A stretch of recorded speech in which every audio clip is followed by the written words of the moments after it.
New details tonight in the death of infamous D.C. cocaine kingpin Rayful Edmond. He died at the age of 60 months after he was released from prison. Edmond's drug operation profited hundreds of millions of dollars at the height of the crack epidemic back in the 1980s. Fox 5's Bob Barnard is live in Northwest tonight with more. Bob? There are no confirmed details about his death, but numerous reports indicate Rayful Edmond died suddenly of a heart attack at the halfway house where he was living in Miami. I'm back better than ever. This is the most recent and only video of Rayful Edmond we've seen since his release from a federal prison last summer, captured on camera at an airport just after his release and shared on social media. My first thought was, man, I hope he wasn't assassinated. But as it turns out, he apparently died a natural death.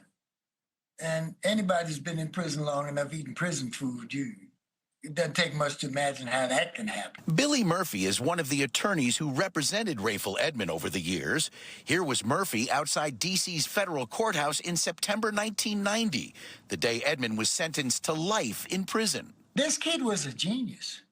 There was no question about it. I sat with him every day during a very long trial. What would have happened to him had he instead of having two parents who trained him to be a drug dealer?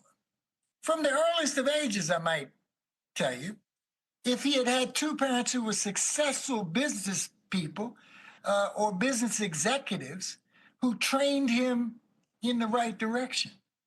Rayful Edmond spent 35 years in prison, arrested at age 24, and convicted of running a multi-million-dollar criminal conspiracy, dealing crack cocaine on the streets of D.C., leading to multiple murders as well. Then U.S. Attorney Jay Stevens. I think Rayful Edmond has been held accountable for the human destruction and tragedy that he has brought to this city and to the lives of thousands of young people who live in this community. But Rayful Edmond would continue running his enterprise from inside prison, later becoming an informant, leading to the arrests of nearly a dozen of his former cohorts. I don't think I'm going to spend the rest of my life in prison. I think I'm going to go home one day soon. You think your appeal will be successful? Yes, I hope and pray that it will. Turns out his prayers were answered. Despite being sentenced to life in prison, Edmond was released into the community last summer, his sudden death coming just 5 months later. And there's no word on any services. Rayful Edmond is survived by his mother, who served time in prison as part of that conspiracy, and at least one sister. Angie?